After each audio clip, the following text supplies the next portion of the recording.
Chers amis résistants, bonjour.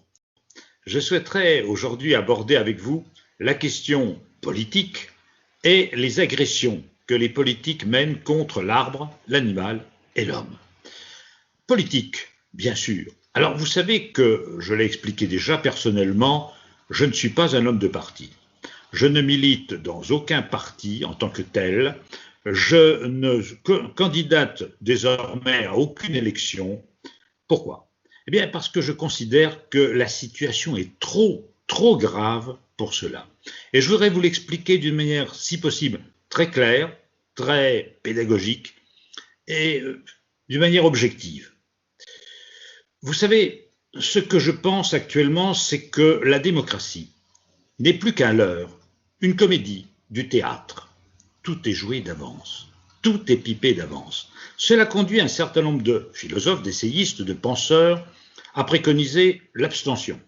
Je pense notamment à Michel Onfray, qui dit écoutez, comme on n'a tenu aucun compte du référendum du 29 juin 2005 sur la Constitution européenne que l'on a eu via le traité de Lisbonne qui a été adopté par le Parlement, ça montre bien que les gouvernants se moquent pas mal des peuples, et quand le peuple grec, par exemple, avait voté pour Tsipras il y a une quinzaine d'années, on a vu que la communauté financière internationale avait pu rappeler le peuple grec à la norme, à l'ordolibéralisme.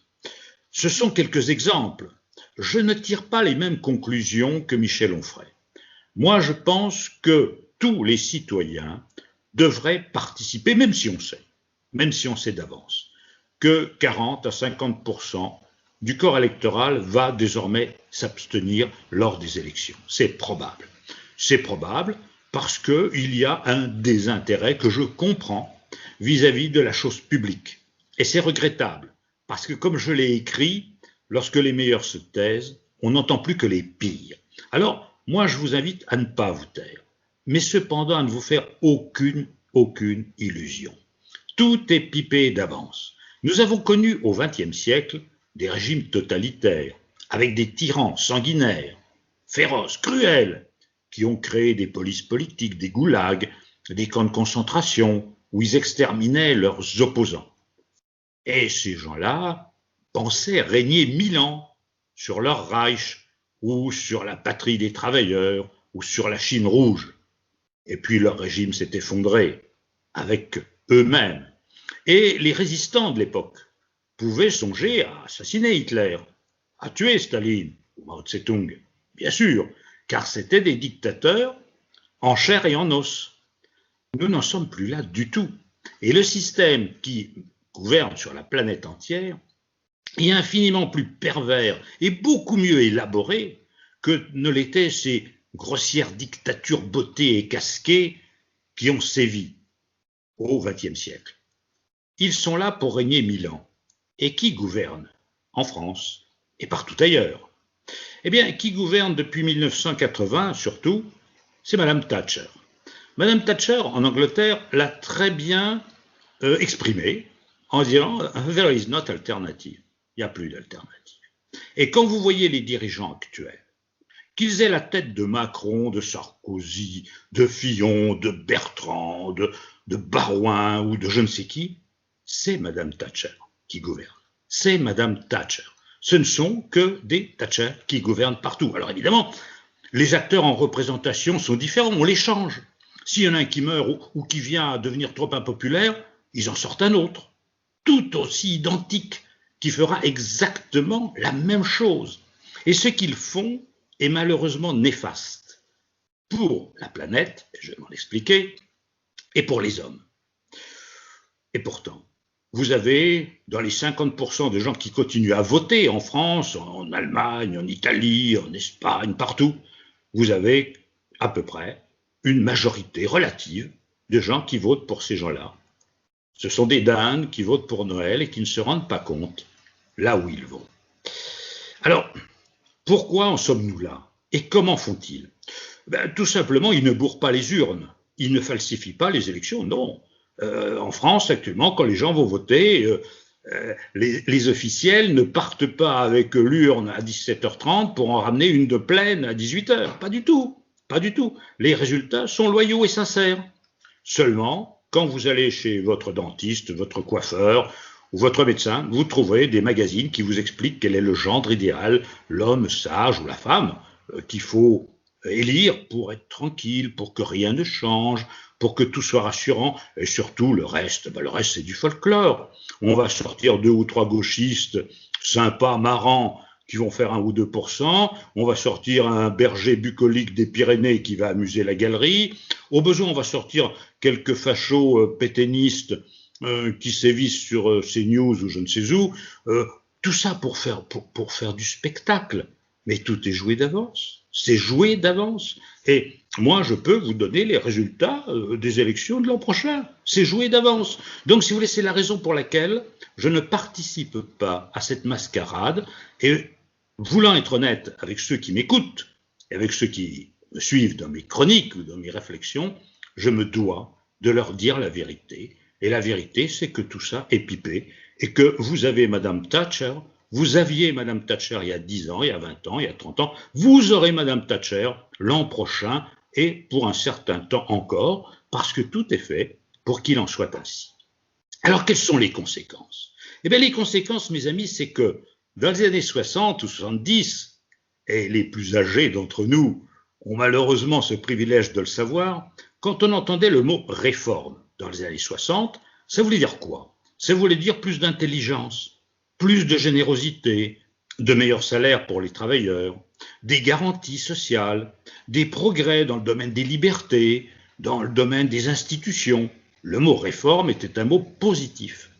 Depuis 30 ans, la réforme, c'est plier l'échine, courbez-vous, faites des sacrifices. Renoncez à tout ce qui sont vos droits, renoncez à vos retraites, à vos pensions de retraite, renoncez à vos allocations logement qui sont réduites en ce moment. Et il y aura d'autres réformes demain qui iront toutes dans le même sens, c'est-à-dire dans le sens du sacrifice de l'homme. Oui, et bien sûr, dans le sacrifice de la nature, parce que si ces gens-là parlent social et font de l'antisocial, ils parlent aussi volontiers d'écologie. Écoutez les uns ou les autres. Je me souviens en 2007, quand Nicolas Sarkozy avait fait son grand Grenelle de l'environnement, sa grand-messe, où il avait tenu des discours que j'aurais pu signer. Et puis 3 ans après, au Salon de l'Agriculture, il déclamait tout aussi gaillardement « L'environnement, ça commence à bien faire ». Ben bien sûr, bien sûr. Et ces gens-là, voyez-vous, quand ils prennent une décision, c'est toujours au détriment de la biodiversité et en faveur des lobbies, de la finance, ce qu'ils appellent le développement, c'est-à-dire le grand déménagement de la nature. Et ça, c'est systématique. Et leurs propos sont des propos menteurs. Ils rendent l'hommage du vice à la vertu dans leurs paroles, mais dans les actes, sacrifient toujours l'intérêt général, le social et l'écologie aux intérêts qui les ont fait rois. Parce que derrière tout ça, c'est le monde de l'argent, c'est le monde du profit, c'est le monde de la finance, c'est le monde des lobbies qui les tiennent et qui en font des pantins. Ce sont des pantins, des acteurs en représentation qui servent des intérêts.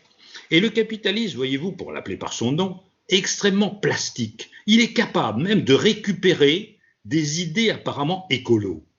Alors, j'en veux pour preuve cette querelle autour des éoliennes et du photovoltaïque. Alors évidemment, nombre d'écologistes, notamment les écologistes politiques, parce qu'ils sont obnubilés par certains problèmes énergétiques, vont dire « Ah mais c'est formidable, on peut avec du vent et avec du soleil produire de l'électricité. » Très bien. Bon, alors en apparence, c'est ce qu'ils appellent les énergies renouvelables. Mais qu'est-ce que ça signifie concrètement? Je m'en rends compte actuellement dans nos régions où nous sommes saisis presque quotidiennement d'appels au secours de citoyens qui nous disent « Mais chez nous, il y avait des bois, des forêts, et qu'est-ce qu'on fait? On abat les forêts et on y monte des mâts de 190 mètres de hauteur avec des pales qui vont tourner, faire du bruit, de la lumière à la nuit, et qui vont être des hachoirs à oiseaux et à chauves-souris et qui vont enlaidir notre paysage. » Alors, s'il y avait une centrale éolienne quelque part, comme il y a une centrale thermique ou une centrale nucléaire ou une centrale de tout ce que vous voudrez, on pourrait dire, bon, on a sacrifié un site quelque part. Mais ce n'est pas de cela dont il s'agit. on sacrifie tous les sites. Et si on les laisse faire, mais vous aurez des éoliennes partout. Et ça veut dire que la forêt va être menacée. Actuellement, dans notre Périgord, où je vis, il y a, dans un ancien terrain militaire qui est actuellement boisé, une société privée, privée de quoi d'ailleurs? De scrupules, qui veut déboiser 30 hectares pour y installer des panneaux photovoltaïques. 30 hectares de forêt. Alors là aussi, s'il n'y avait qu'un endroit où on fasse une centrale photoélectrique, je dirais c'est formidable. Après tout, on peut sacrifier quelque part 20 ou 30 hectares de forêt, oui, pourquoi pas. Mais ce n'est pas 30 hectares quelque part, c'est partout. C'est-à-dire que progressivement, ils sont en train de miter tous les espaces naturels, d'année en année, pour faire quoi? Du profit. Parce que derrière tout cela, ce sont des entreprises qui font de l'argent. De l'argent en vous vendant de la bonne conscience en disant mais voyez-vous, ça nous permettra de faire que là où il y a une centrale nucléaire, au lieu d'avoir 6 tranches de production d'électricité, nous en mettrons 4. Oh, quel beau succès! En fait, on ajoute la peste au choléra. C'est-à-dire qu'on est en train de sacrifier la biodiversité, de tuer des oiseaux, de tuer des chiroptères, de détruire des espaces boisés pour vendre du vent et pour permettre à certaines entreprises de faire des profits. Et ça ne supprimera pas les autres nuisances résultant des centrales plus classiques. Voilà ce que je voudrais expliquer à nos amis écologistes. Ne soyez pas dupes. Ce n'est pas le choix entre l'éolien ou le nucléaire. Vous aurez le nucléaire et l'éolien.